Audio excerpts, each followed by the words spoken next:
नमस्कार दोस्तों, मैं राजलाल यादव एक बार फिर अपने चैनल टारगेट विथ राजलाल के माध्यम से आप लोगों के समक्ष हाजिर हूँ। मित्रों, आज चर्चा करते हैं हम कुछ महत्वपूर्ण संपादकीय पृष्ठों की। तो आज हमारे संपादकीय का पहला जो विषय है श्रम सुधारों का रास्ता। मित्रों, हम आपको बताते चलें कि कोरोना का संकट आने से पहले ही भारतीय अर्थव्यवस्था में सुस्ती के संकेत आने लगे थे और हमारे अर्थशास्त्री जो थे वो अब विचार करने लगे थे कि श्रम कानूनों में फिर से बदलाव की ज़रूरत है। तो चलिए देखते हैं किस प्रकार का इसमें वर्णन किया गया है आज के संपादकीय में। ये संपादकीय हमने नव भारत टाइम्स से लिया है। कोरोना वायरस की वजह से बेजान पड़ी अर्थव्यवस्था में नई जान फूंकने के लिए देश में श्रम सुधारों का रास्ता अपनाया जा रहा है। इसकी शुरुआत राज्य सरकारों की तरफ से हुई है। उत्तर प्रदेश, मध्य प्रदेश और गुजरात की सरकारों ने इस संबंध में पहलकदमी की और फिर असम, महाराष्ट्र, उड़ीसा और गोवा ने भी इस दिशा में कुछ अहम फैसले किए जिनका दूरगामी असर हो सकता है। बिहार और कुछ अन्य राज्य भी इस बारे में गंभीरता से विचार कर रहे हैं। उत्तर प्रदेश सरकार ने श्रम कानूनों में सुधार करने को लेकर जो अध्यादेश जारी किया है उसमें कहा गया है कि राज्य में अगले 3 सालों के लिए 35 बड़े श्रम कानून लागू नहीं किए जाएंगे। हालांकि महिलाओं और बच्चों से जुड़े श्रम कानून अभी बने रहेंगे। मध्य प्रदेश सरकार ने कुटीर उद्योगों और छोटे कारोबारों को रोजगार रजिस्ट्रेशन और जांच से जुड़े विभिन्न जटिल श्रम नियमों से छुटकारा देने की पहल की है। साथ ही कारखानों और कार्यालयों में काम करने की अवधि 8 घंटे से बढ़ाकर 12 घंटे कर दी है। हफ्ते में 72 घंटे तक कार्य कराए जाने की अनुमति होगी, लेकिन इसके लिए श्रमिकों को ओवर टाइम देना होगा। असम सरकार ने भी काम के घंटे 8 से बढ़ाकर 12 कर दिए हैं। उसने फिक्स्ड टर्म एम्प्लॉयमेंट नीति अपनाई है। कंपनियां अब ठेकेदारों की मदद लेने के बजाय सीधे निश्चित अवधि के लिए श्रमिकों की नियुक्ति कर सकती हैं, लेकिन उन्हें अन्य मजदूरों की तरह तमाम सामाजिक सुरक्षा देनी होगी। देश की अर्थव्यवस्था में सुस्ती दरअसल कोरोना के प्रकोप से पहले ही आने लगी थी और कई विशेषज्ञों की राय थी कि ग्रोथ बढ़ाने के लिए लेबर रिफॉर्म करने होंगे। मजदूरों से जुड़े मौजूदा कानूनों में से कई इंदिरा गांधी के दौर में बनाए गए या संशोधित किए गए थे, लेकिन व्यवहार में उनका विपरीत असर पड़ा। इनसे लाइसेंस राज को बढ़ावा मिला, जिसने उद्यमियों के लिए कई तरह की मुश्किलें पैदा की। लेबर कानूनों की शक्ति के कारण ही कई उद्यमियों ने दूसरे देशों का रुख किया। बहुतों ने तो कारोबार डूबने के डर से उद्यम लगाने ही बंद कर दिए। सच्चाई यह है कि केंद्र और राज्यों के करीब 200 कानूनों की वजह से आज मजदूर दर दर भटक रहे हैं। ये कानून कागज पर भले ही कामगारों के हितों की रक्षा करते दिखाई दे रहे हों, पर वास्तव में ये संगठित क्षेत्र में उनके रोजगार की संभावनाओं को समाप्त कर देते हैं। यही वजह है कि आज 90% रोजगार असंगठित क्षेत्र में है। इनकी वजह से भारत के ज़्यादातर उद्योग छोटे से बड़े नहीं हो पाते। बहरहाल अब राज्यों की पहल से माहौल बदलेगा। आज की तारीख में ज़रूरत इस बात की है कि बड़े पैमाने पर निवेश हो, उद्योग धंधे शुरू हों और लोगों को रोजगार मिले। उम्मीद है कि इन उपायों में राज्यों को तो लाभ होगा ही, पूरे देश की अर्थव्यवस्था पर भी इसका सकारात्मक असर पड़ेगा। तो मित्रों, ये संपादकीय था। इसका निष्कर्ष ये है कि जो हमारे श्रम रिफॉर्म है, श्रम कानून है, वो या तो इंदिरा गांधी के ज़माने के बनाए गए थे या उसमें सुधार किए गए थे। अब उन जटिलताओं से उबरने की ज़रूरत है। राज्य सरकार और केंद्र सरकारों के लगभग 200 श्रम कानूनों की वजह से उद्यमियों को रोजगार लगाने में अड़चनें आ रही थी। इसकी वजह से बहुत से उद्यमी यहाँ देश से पलायन कर गए थे।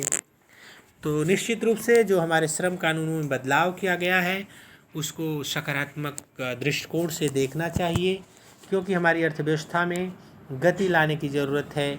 और जब अर्थव्यवस्था में गति आएगी तो निश्चित रूप से रोजगार और उत्पादन बढ़ेगा और देश में खुशहाली आएगी। तो मित्रों, अब हम चलते अपने दूसरे संपादकीय की ओर। हमारे दूसरी संपादकीय ये है, मेरे दूसरी संपादकीय का जो हेडिंग है, कोरोना, क्या हम तैयार हैं? कोरोना से निपटने के लिए क्या हम तैयार हैं? ये संपादकीय भी हमने नवभारत टाइम्स नामक समाचार पत्र से लिया है। कोरोना से निपटने के लिए हमारे देश में बहुत कुछ हो रहा है। बड़े पैमाने पर इंतजाम किए जा रहे हैं और सीमित संसाधनों के बावजूद कोशिश की जा रही है कि रोकथाम और इलाज की व्यवस्थाएं दम न तोड़ दें। लेकिन यह सवाल उठे बिना नहीं रहता कि क्या हम इससे बेहतर कर सकते थे?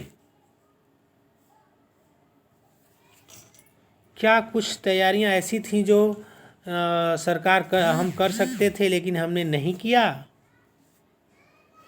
मसलन कोई यह तो पूछ ही सकता है कि अब चीन 2 हफ्ते में एक विशाल अस्पताल कर सकता है, तो क्या हम 2 महीने में ऐसा नहीं कर सकते? कोरोना से निपटने के लिए हमारे देश में बहुत कुछ हो रहा है। बड़े पैमाने पर इंतजाम किए जा रहे हैं और सीमित संसाधनों के बावजूद कोशिश की जा रही है कि रोकथाम और इलाज की व्यवस्थाएं दम न तोड़ दें। लेकिन यह सवाल उठे बिना नहीं रह सकता कि क्या हम इससे बेहतर कर सकते थे? क्या कुछ तैयारियां ऐसी थीं जो हम कर सकते थे लेकिन हमने नहीं किया? मसलन कोई यह तो पूछ ही सकता है कि अगर चीन 2 हफ्ते में एक विशाल अस्पताल खड़ा कर सकता है, तो क्या हम 2 महीने में ऐसा नहीं कर सकते? यह कोई बैठे ठाने दिमाग में उठा हुआ फितूर नहीं है। हमें मरीजों के लिए बिस्तरों और अस्पतालों की ज़रूरत है और आज के हालात देखते हुए यह ज़रूरत जा रही है और बढ़ती ही जाएगी। तो यह पूछा ही जाना चाहिए कि आखिर हमने कितने नए अस्पताल खड़े किए? तो क्या हमने इस बारे में सोचा भी नहीं? क्या यह नहीं हो सकता था कि हम चीन या किसी भी देश की तकनीकी मदद लेकर यह काम कर लेते? इस सवाल का जवाब हमें नहीं मिलता। सरकार के पास ज़रूर एक दलील है कि वह यह है कि कितनी ज़रूरत पड़ी रही या पड़ेगी। सरकार के पास ज़रूर एक दलील है कि वह यह कि जितनी ज़रूरत हमें पड़ रही है या पड़ेगी उसका पूरा ख्याल हमें है। 1 मई तक पूरे देश में कोविड स्पेशल अस्पतालों की संख्या 600 थी, जिसमें 1.25 लाख से अधिक आइसोलेशन वार्ड बनाए गए हैं। 12,000 आइसोलेशन वार्ड बनाए गए हैं। 12,000 आइसोलेशन बेड खासकर कोविड मरीजों के लिए हैं। 5,150 रेलवे कोच को अलग से आइसोलेशन वार्ड बनाया गया है, जो ज़रूरत पड़ने पर इमरजेंसी अस्पताल भी बन सकते हैं। यानी कोई कमी पड़ने वाली नहीं है। सरकारी पक्ष यह भी कहते हैं कि चीन की मिसाल देते रहना ठीक नहीं है। भारत ने अब तक तो जो किया है वह खुद बाकी दुनिया के लिए एक मिसाल है, लिहाजा इस तरह के सवाल मन में नहीं आने चाहिए। पहली नज़र में यह तर्क वाजिब लगता है, लेकिन यह महामारी कोई ऐसी चीज़ नहीं है कि इसे लेकर आश्वस्त हुआ जाए। खुशफहमी का समय तो यह बिल्कुल नहीं है। समझदारी तो यही है कि बड़े पैमाने पर और लंबी अवधि के लिए सोचा और किया जाए। खुशफहमी का समय तो यह बिल्कुल नहीं है। समझदारी तो यह है कि बड़े पैमाने पर और लंबी अवधि के लिए सोचा और किया जाए। अगर किसी मोड़ पर बीमारी काबू से बाहर हुई तो क्या वह हमें जोड़ तोड़ के इंतजामों की मोहलत देगी? समझदार हमेशा भविष्य की सोचते हैं, उस भविष्य की जो ईश्वर करे कभी न आए। तो दोस्तों, ये रहा हमारा दूसरा संपादकीय, जिसका ये विषय था, क्या हम कोरोना के लिए तैयार हैं? बिल्कुल वाजिब तर्क उठाया गया है। मित्रों, जब 2 सप्ताह में चीन बड़े बड़े अस्पताल खड़ा कर सकता है, तो हम क्या 2 महीने में नहीं कर सकते हैं? अगर हमें वैश्विक अर्थव्यवस्था में, पूरी विश्व में अपनी भागीदारी को सुनिश्चित करना है, बने रहना है, तो हमें निश्चित रूप से सरकारी अस्पताल या कोरोना सेंटर बनाने बहुत ज़रूरी हैं। अगर ऐसा नहीं होता है तो हमें इस खुशफहमी में बिल्कुल नहीं रहना चाहिए। हमें अपनी पीठ थपथपाना नहीं चाहिए कि हमने पूरे देश को, पूरी दुनिया को एक मार्ग दिखाया है और हमने बिल्कुल नया किया है। ये सब बिल्कुल गलतफहमी होगी और हमें अब बहुत लंबे अवधि के लिए सोचना चाहिए। 2 महीने, 1 महीने, 4 महीने की बात नहीं करनी चाहिए, क्योंकि जिस तरह से इस बीमारी का लक्षण है वो दिन दूर नहीं कि भारत भी इस रोग के बहुत ही गहरे संकट में फंसता चला जा रहा है। तो दोस्तों, आज के वीडियो में बस इतना ही। आगे भी मैं इस तरह के वीडियो लेकर के आने का प्रयास करता रहूँगा।